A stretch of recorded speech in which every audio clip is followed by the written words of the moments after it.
Xin chào mừng quý vị đến với chương trình Tôi và Việt Nam trên kênh truyền hình FBNC. Thưa quý vị, đổ rác là một hành động rất bình thường trong cuộc sống hàng ngày của tất cả chúng ta. Thế nhưng rất ít người quan tâm tới việc là rác thải sẽ được xử lý như thế nào, hoặc là quy trình của rác thải sẽ diễn ra sao sau khi rời khỏi nhà hoặc rời khỏi nơi chúng ta làm việc. Rất nhiều người nói rằng là trách nhiệm của chúng ta chỉ dừng lại ở việc là không vứt rác bừa bãi, còn tất cả mọi chuyện còn lại sẽ do những nhà chuyên môn. Điều đó không sai, nhưng có lẽ một hiểu biết nhiều hơn về quy trình xử lý rác thải sẽ giúp chúng ta có những nhận thức tốt hơn trong vấn đề bảo vệ môi trường. Và để tìm hiểu thêm về vấn đề này thì chúng tôi mời quý vị cùng gặp gỡ một vị khách mời. Ông hiện là giám đốc điều hành của một công ty đang vận hành một trong những trung tâm xử lý rác thải thuộc quy mô hàng đầu của Việt Nam. Và để tìm hiểu xem vị khách mời là ai, mời quý vị đến với một đoạn phim ngắn sau đây. Những ai đã từng tham quan nhà máy xử lý rác Đa Phước tại huyện Bình Chánh, thành phố Hồ Chí Minh đều không khỏi ấn tượng trước sự thân thiện, cởi mở cũng như kiến thức uyên bác của một vị doanh nhân nước ngoài. Ông chính là Kevin Moore, giám đốc điều hành của công ty Việt Nam Waste Solutions. Nhắc đến nhà máy Đa Phước, nhiều người thường nghe đến cái tên David Dương, vị doanh nhân Việt kiều sáng lập nên nhà máy và có nhiều cống hiến cho đất nước. Nhưng ít ai biết rằng, người trực tiếp điều hành công việc hàng ngày tại nhà máy Đa Phước chính là Kevin Moore. Bằng kiến thức, kinh nghiệm và tâm huyết nhiều năm trong nghề, Kevin đang cùng tập thể Việt Nam Waste Solutions hiện thực hóa giấc mơ của nhà sáng lập David Dương. Đó là mang lại một công trình xử lý rác đẳng cấp quốc tế tại Việt Nam, góp phần vào công tác bảo vệ môi trường, đồng hành cùng nền kinh tế Việt Nam trên con đường phát triển bền vững.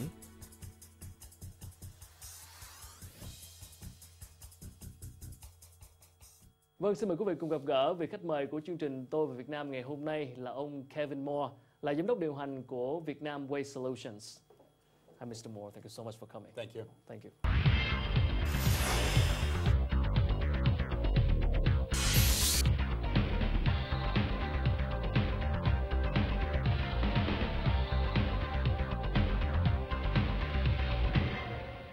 So I'm just wondering, how did David get you to join the team?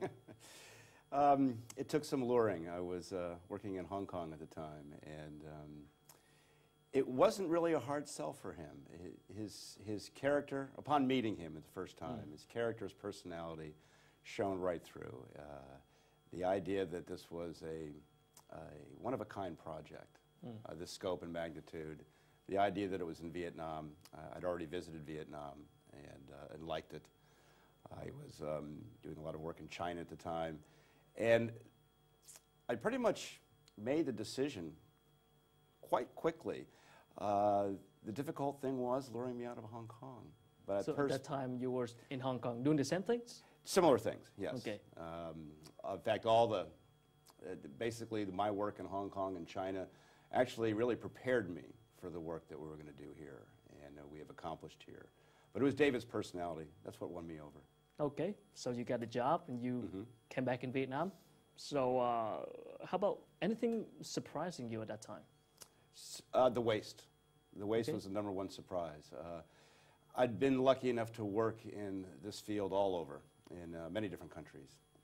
And upon seeing the waste in Ho Chi Minh City, I was impressed. How is that different compared to other markets? It's the cleanest. Really? Yeah, we really don't get many things bigger than a football. There's virtually no plastic, no glass, no metal, not much paper in it, a lot of organics.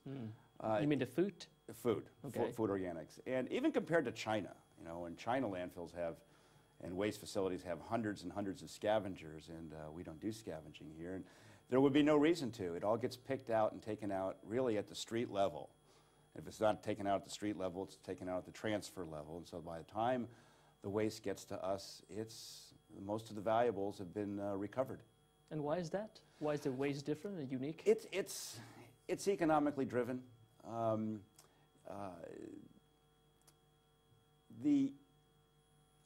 a poorer community, people are going to spend that time to get a few dollars worth of recyclables or recoverables out of a waste stream.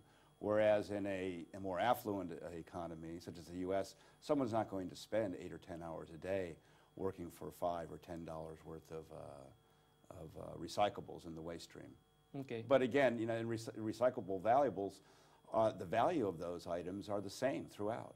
They're the same as they are in America or in China or here. All right. You're saying that because we are a developing country, That's so exactly what we right. consume is different. That's right. So the trash is different too.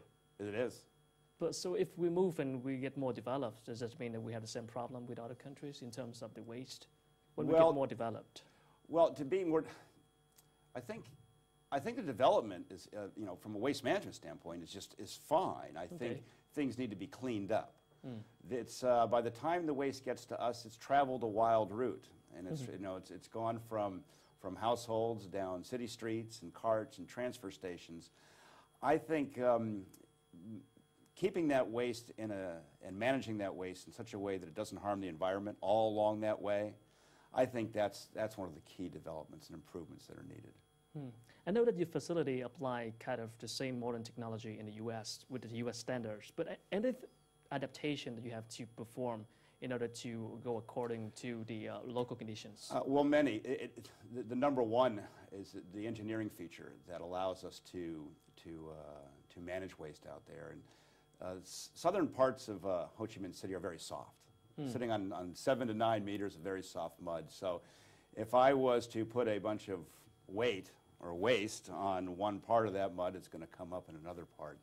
So how do we do that? And the engineers had an answer for us. And through some very advanced engineering, utilizing wick drains, we're able to make that soil or that mud make it hard, make that soft mud hard, and consolidate that and provide a stable home for that.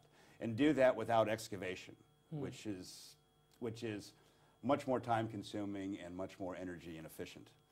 So there's that. The waste is very wet here. It's high organic. Especially during the monsoon season, we have to manage that waste in a different way. Certain types of machinery that would work in the United States will not work here. Heavier things are just going to get bogged down in a wet waste. Here we ride over the waste when we do our compaction efforts. We look at cover a different way. We cover our waste with a synthetic material, which is unique in the industry. Does a better job of controlling vectors such as flies and odor and stormwater. But how did you go about the manpower? I mean, because Vietnam, we have let's say, a shortage of skilled labor, especially the engineers. Did you have some problems? No, we don't really have a skill set problem. What we do is unique, and what we look for are people who are really have the ability to learn. We're going to teach them the right way. If we had somebody who worked at a previous landfill or waste facility, we're not that interested in them. We do it a certain way. We follow certain plans and procedures. We constantly improve upon them. So what we're looking for are people who have an imagination, have some common sense, people who are teachable. So the engineers that we have and all of our staff, they're turning out to be just that. All right. How about dealing with the government officials for you? I mean, dealing with the new people in a total new environment for you at that time? What sort of challenges that you have to face? I thought it was going to be a bigger challenge. The respect that we've gotten and the treatment we've gotten from all the different government agencies and departments who don't always talk to each other, I felt has been really good. This is quite an adjustment. You know, we're the first privatized endeavor of this sort for Ho Chi Minh City, well, for Vietnam. So it was going to be a learning curve on their side, something that they historically managed. There's no precedent, right? So yeah, it was great, but the support I've gotten and that I've felt that we've gotten has been really, really well received. All right, thank you so much for sharing, and we'll come back with that after a short break. Okay. Thank you. Thưa quý vị, vừa rồi là phần 1 của cuộc trò chuyện với ông Kevin Moore, là giám đốc điều hành của công ty Vietnam Waste Solutions. Mời quý vị giải lao trong ít phút trước khi quay trở lại với phần 2.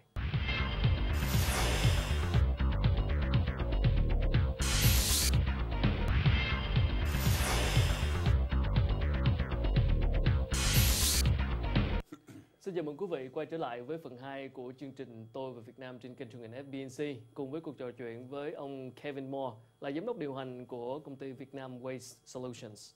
Hi, Kevin. Welcome back. Hey, thanks. You mentioned about the transfers facility that could be improved in order to make your job easier. Could you kind of elaborate a little bit on that? So we don't have enough the transfer center yet? Well, the city takes care of transfer points. You don't own anything? No, we do not. No, Okay. the city delivers all of the waste to our facility. And so public works departments, which are handled in the various districts, they take care of all that. And they rely upon that household trash getting to that transfer station and then putting it in the garbage truck and then getting it to us. Okay.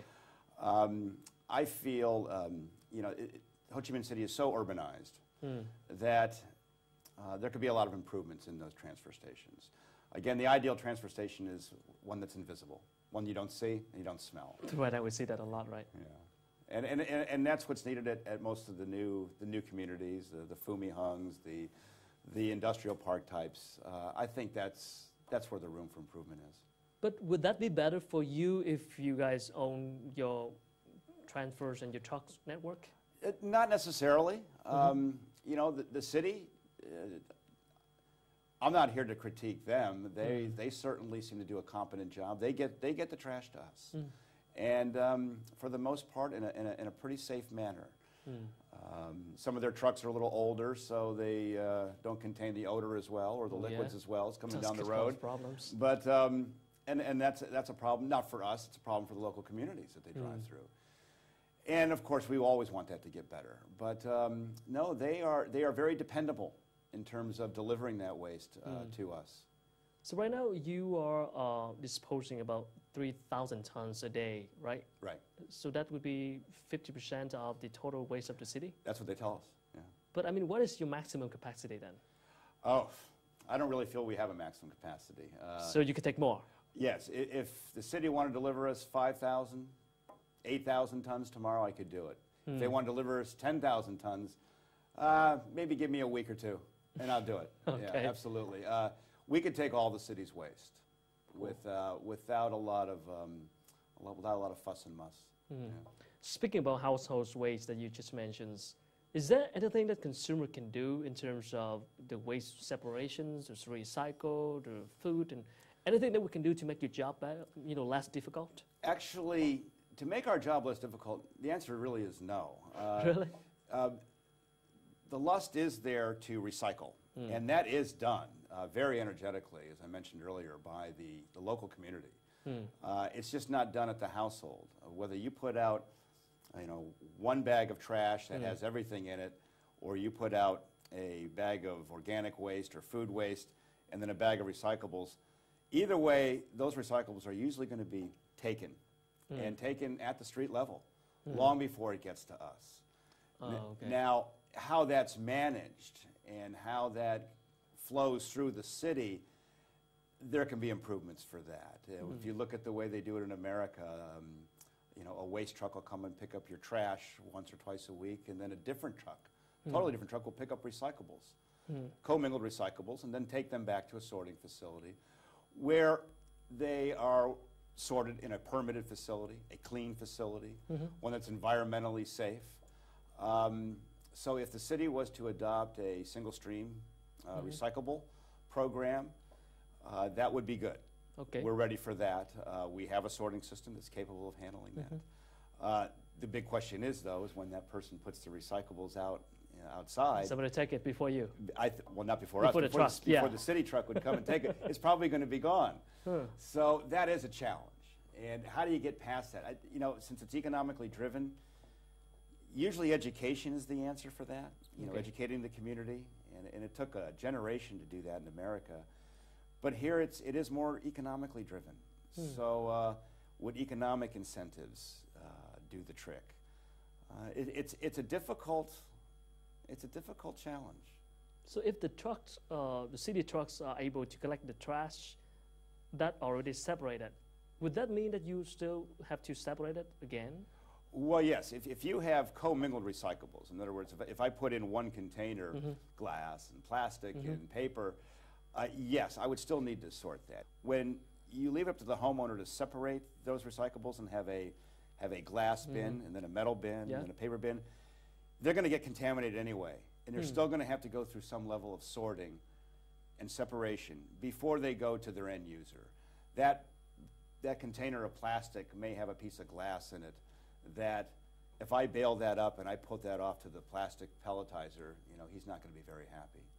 So it still needs a degree of sorting. So as a consumer, there's no way I can do to contribute to the job? I mean, not as a consumer here in Vietnam, not really. But I think it's a better way of looking at it would be, are you contributing to the environment? If you are separating your recyclables, if you are preventing something from being created by a fossil fuel, if you are clearly recovering things that can be used for other things, then yes, you're contributing. You know, you may not be contributing to our effort or the city's effort, but you're contributing in a green manner. But I understand that when you do the waste treatment, it's gonna discharge some water. So how do you ensure that the pollutions of the waters or anything that is ensured and doesn't harm the environment? Yeah. At the sanitary landfill, we have a lined facility that goes through a tremendous amount of quality control and quality assurance to make sure that everything that's above that liner doesn't get below that liner. And that's number one.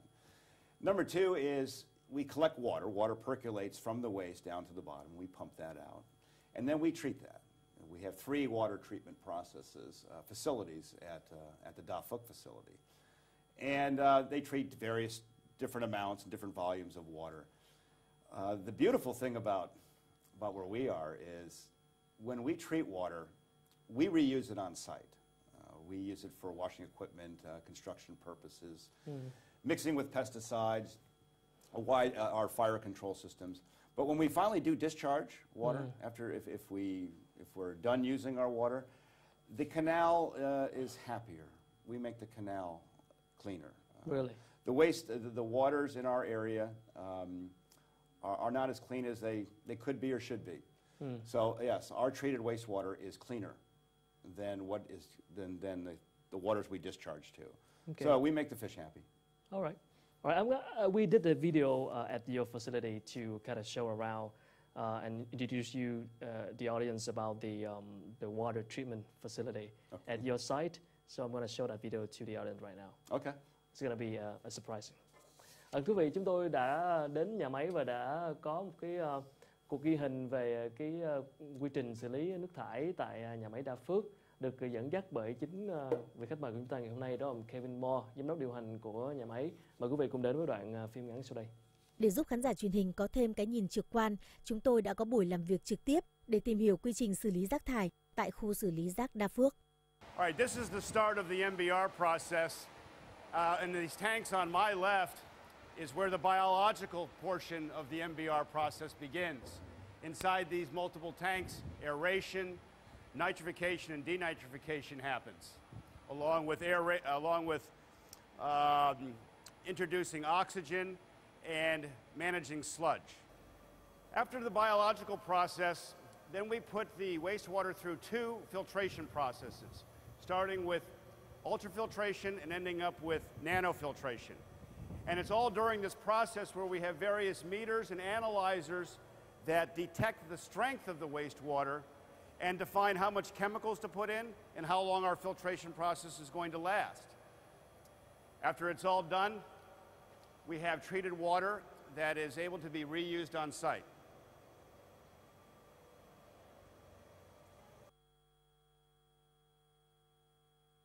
This is our recycling sort line, and this process begins behind me, feeding recyclable products into a conveyor where it then separates them out for use on this conveyor. And as materials go along this conveyor, people stand at different stations and will pick out cardboard, pick out plastic, glass, metals, and throw them down below.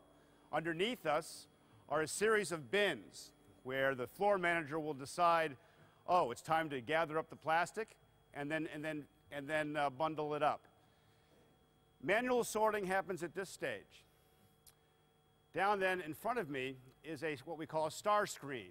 This star screen is timed and fully adjustable, so it separates large items from small items. The large items continue on for final sorting. The small items will drop down a chute below me. Then it goes up this conveyor to my right, and then the materials go through a belt magnet. Now that belt magnet will pick up any materials that have not been picked out by the manual sorting. It then goes through a similar screen, another star screen, separating very small pieces from large pieces. Large pieces go on for final sorting. At the end of final sorting, you can see that the bins drop down into a sunken trench. When we're ready for a certain type of material, we'll take those materials, push them into the trench. It'll feed into that far green machine where we conduct baling. And that's where it takes and compresses all the material, wraps it with a wire, and it's ready for export.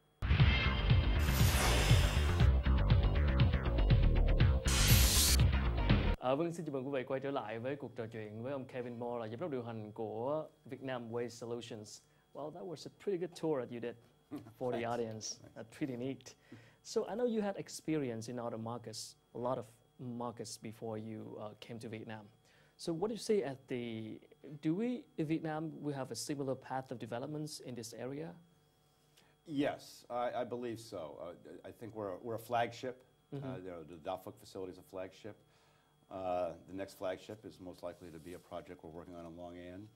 And yes, I've seen that similarly in other countries. My best comparison would be China.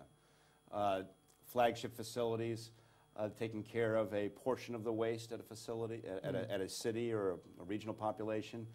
And what happens is the other facilities around that follow.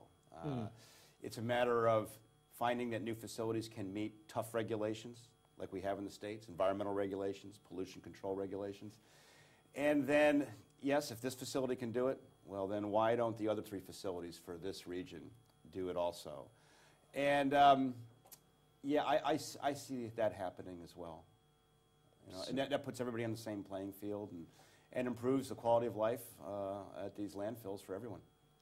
Is that true that the waste that we can transform it to an energy later? Right? Yes, and that's when you look at the near future in terms of technologically advancing. It's waste to energy looks to be the short-term advance. Since the beginning of man, people have been burying or burning or transforming waste, and it really hasn't changed. We've just refined it from time to time, and waste to energy is a clean source of energy. It's one of the cleaner sources of energy, outside of solar, of course. And, but I see transformation as the long-term approach. So you don't have a strategy on that yet? I look at Long An project, and I look at a transformation happening there. When I call transformation, it's one firm's waste can be another firm's feedstock. So if I'm developing this product, and I'm going to have a waste from my development of this product, I can put that to beneficial use by, or maybe I can't put it, but another group can put it to a beneficial use for making his product. And you create that cycle. So getting a synergy out of transforming the waste so it doesn't end up in a landfill, it doesn't have to be burned or buried, then that's what I see happening. Developing products that can be transformed. So. And it's not just limited to a packaging. It can actually hold a food product. I see advancements there.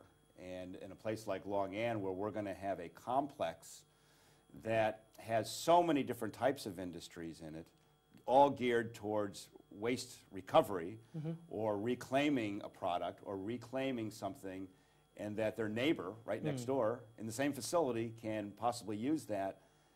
That's the synergy that I see from a long-term standpoint. So you have another project in Long An that's come up and going to be a bigger scale than Da Phuc? Yes, much bigger. In terms of functions and in terms of the areas? And in terms of everything. Yeah, it's going to be a much more comprehensive.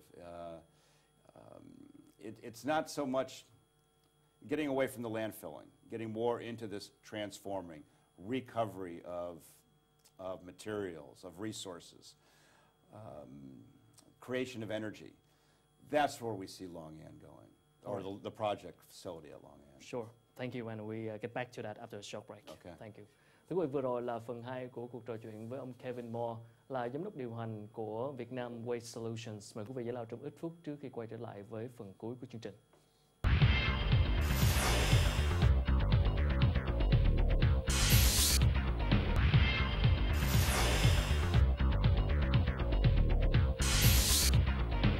Xin chào mừng quý vị quay trở lại với phần 3 của chương trình Tôi về Việt Nam trên kênh truyền hình FBNC để tiếp tục với cuộc trò chuyện với ông Kevin Moore, là giám đốc điều hành của Vietnam Waste Solutions. Hi Kevin, welcome back.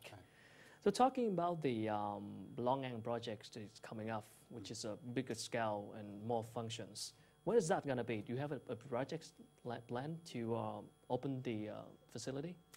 Well, right now we're in detailed design, different levels of detailed design and permitting for this facility, and permitting and licensing for the facility. Once that is finished, the development will take rather fast pace. We look at taking waste. We're gearing up to take waste at the end of 2013. Okay, the end of next year. And again, the whole thing doesn't open up at once. We don't have to prepare like we're Disneyland. So it will be in the first couple of years as the site develops and people realize that this is really the place to be in terms of waste management, because it's a regional project. It doesn't just involve Long An or the city of Ho Chi Minh. It involves neighboring provinces. So as we develop transportation means to that, it has tremendous waterfront access to it. So we're going to take advantage of waterways and relieve congestion off the highways. So all that is going to take a series of years to develop. So I know right now at Đa Phước you have landfill operation, recycling operation, and compost operations. But in Long An, the bigger project, so what kind of thing that you expect to have more? Well, we'll have more composting, more separation of materials, different types of waste. We're looking earnestly into waste to energy. E-waste, the handling of e-waste, which is a sensitive subject. We're looking at basically every form of handling every form of waste at this facility.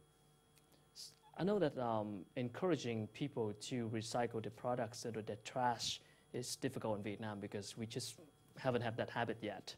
So what kind of lesson in the other market that we can apply here in Vietnam, in your views, in terms of your experience in the other market? Educate the community in a sort of... It would be education. Education. Like how? From the company side? Oh, from the company side. Well, we do many things. We sponsor cleanup days in the wards, the communes, the district, and in the city. We sponsor green events, Earth Day events. We're out there talking in the local community and explaining what we do. We bring people into the site. We actually have open houses where the people come in and see exactly what we do. And this is not just the local community, but people from the city. We're really proud of what we do. We want to see what happens. We want them to see what happens to their waste and how it's being handled. So we adopt an open door policy. And every one of those things is an educational effort. We go through great pains to train and cross-train and educate our employees. We do a lot of different functions at Đa Phước. What is your experience working with Vietnamese workers? Well, it's been good. We're looking for a little more imagination. I mentioned that earlier.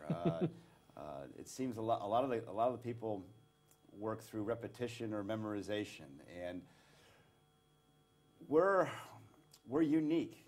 We face different problems every day, and What kind of problems then specifically?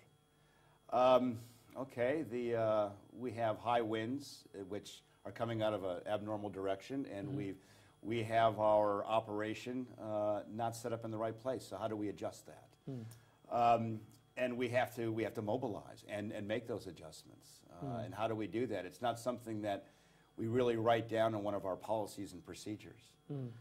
But back to the people, no, it's been good. We find the women are the best workers on the site. Really? Oh, absolutely. In the waste management field? Yes, they are. Yes. I mean, for a boss that's come from another country, usually he would have some barriers with his co-workers, such as the language, the cultures, or the working behavior, or something like that. But how about you? What is your issues at work, typically? Well, I'm hoping I don't have any. I personally don't have any. And I think that starts with respect. Really have to go out and respect the people that work for us. Everybody there is a subordinate. So It's not always having the answer. You know, I may have the answer. It's allowing them to develop their own answers, getting them involved, keeping them guessing. You know, I've been here for 6 years, and yes, you're right. Sometimes you can be very impressive for the first 6 months or a year, and then that wears off. It's keep changing the game, you know, and keep throwing them new tasks and new curveballs. I think that's the way to prevent humdrum setting in or prevent communication problems at the different levels. So how much support that you receive from David then? Because he's overseas Vietnamese and he's Vietnamese American and he knows the Vietnamese cultures. Well, my job is to make his dreams real. And so he gives me the tools. In terms of support, he gives me the tools. I mean, I'm the one guilty of spending his money, is the bottom line. And spending less of that is one of my goals as well. But he gives me the support in many different ways, directly and indirectly. It's directly from making decisions to indirectly to getting me the tool or the proper person to help make that decision. I get a lot of support from Ms. Fung as well, as she is there. Her understanding of the local community and of how to handle things in Vietnam, things that I cannot do. Even if I spoke the language, I really shouldn't be doing. Between the two of them, it's invaluable. I couldn't do anything here without them. I mean, for the international investor, like American investors or American companies in this kind of business, waste management, do you see a lot of interest? I mean, you talk to the people in the industry, do you see, and do they talk about you investing in Vietnam in the near future? I don't get that much. Again, only because I spend most of my time here. I mean, I'm here. So we have a lot, what we do have is we have a lot of requests for people to come visit our facility from other countries. And usually, well, a lot of times we let them in, sometimes we don't. It's not that we fear competition at all. We don't really feel we have competition. All right. We're the best at what we do, in not just Vietnam, but I think in this region. So, no, I welcome competition.